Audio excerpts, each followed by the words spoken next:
Des Bordelais à mi-temps, comme souvent. C'est-à-dire une première mi-temps où ils sont moribonds, où tu te dis bah, finalement ils sont Depréville un peu dépendants. Depréville n'est pas là. C'est la première fois que je ne suis pas Paulo Sousa sur ses choix. Sur quoi? Sur son équipe de départ. Je ne sais pas pourquoi il est repassé avec cette défense à 5 avec Kalou dans le couloir gauche. Alors certes, Kalou, Pablo Koscielny, Jovanovic et Kouyaté. Kalou fait un match dégueulasse.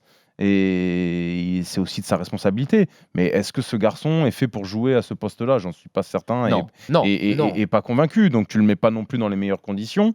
Et puis tu sais pas ce qui se passe en deuxième mi-temps. Ah, pareil, est-ce que aligner Adli et Benraou en même temps, c'était la bonne idée? Tu vois, ça avait l'équipe qui avait réussi à faire un bon match contre Metz. Un bon match, 20 minutes. Non, mais du moins, il y avait ce sentiment de la gagne.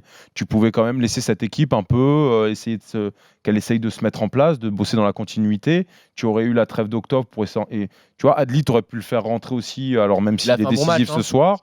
Mais tu vois, je trouve qu'aligner les deux, c'était un peu présomptueux. Je voulais souligner le courage surtout de Villas-Boas qui est forcément, il entend ce que les gens disent sur Dimitri Payet, puisqu'on lui a posé à maintes reprises la question, et notamment pourquoi pas mettre Dimitri Payet en 4-2-3-1.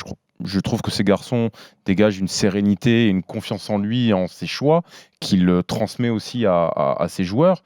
Et du coup, il n'est pas obtus non plus au point de se dire bon, j'ai choisi de jouer comme ça. Tu vois, sur la dernière demi-heure, il a quand même tenté de mettre Payet et il a été meilleur à ce poste de numéro 10. Il a été plus tranchant et c'est lui qui décale Radonjic sur l'égalisation. Donc il faut qu'il joue après, la tactique, je t'ai dit, était plutôt intéressante dans le sens où Germain et Payet, quand ils étaient sur les côtés, rentraient à l'intérieur.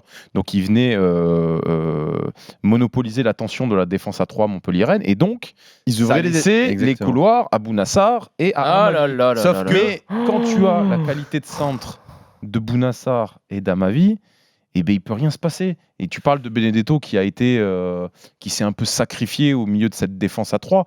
Mais putain, quand je vois les appels qu'il fait sur les centres, et je vois la qualité des centres au 3e, 4e, il n'y en a pas un qui arrive. 5e poteau. Il a fait 12 centres, Bounassar. Mais il est là, le gros problème, c'est que 12 centres. L'OM, avec 2 latéraux de niveau un peu plus élevé, mais putain, ça serait le jour et la nuit.